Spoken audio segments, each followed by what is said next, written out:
Нов член во Советот на општина Виница е Горан Ѓоргиев од село Лески, а доаѓа на местото на досегашниот Митко Илиевски, кој е дел од новиот кабинет на градоначалникот Ивица Димитров, со што мнозинството во Советот останува на СДСМ и коалицијата 8 советници и 7 на ВМРО ДПМН и коалицијата. Советот во новиот состав го поддржи извештајот за четвртиот квартал од 2017 заклучно со декември, според кој приходите на основниот буџет се остварени во износ од 73 милиони денари или 71,38% во однос на планираните, а расходите на основниот буџет се остварени со 69,41%. Општина Виница 2017 година ја завршува со обврски во износ од околу 38 милиони денари. 1.085.000 денари е сумата која 2018 ќе ја одвои општината за спроведување на програмата за заштита на населението од заразни болести,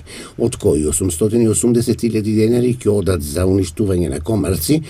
3 третирања од земја и 1 авионско, 90.000 денари за општа дератизација и 96.000 денари за контрола на водата за пиење. На оваа седница се донесе одлука за пристапување на општина Виница како соосновач на Сдружение за локален и рурален развој, локална акциона група Брегалница за општините Чешиново, Блешево, Кочани, Зрновци, Виница, Македонска Каменица и Пробиштип, која ќе работи локални екопроекти кои ќе бидат финансирани од Швајцарската агенција за развој и соработка. На петата редовна седница најмногу критики беа упатени на сметка на работењето на фолклорниот ансамбл Китка и одржаниот меѓународен фолклорен фестивал Истибанско здравоживо. Посебно ставките за потрошени средства за време на фестивалот со апел да се вметнат нови содржини во фестивалот и истиот да се фокусира само на територијата на општина Виница. Мнозинството не ги усвои извештаите за работа на културните институции, како и на јавното комунално предпријатие Кале од Блатеца беа усвоени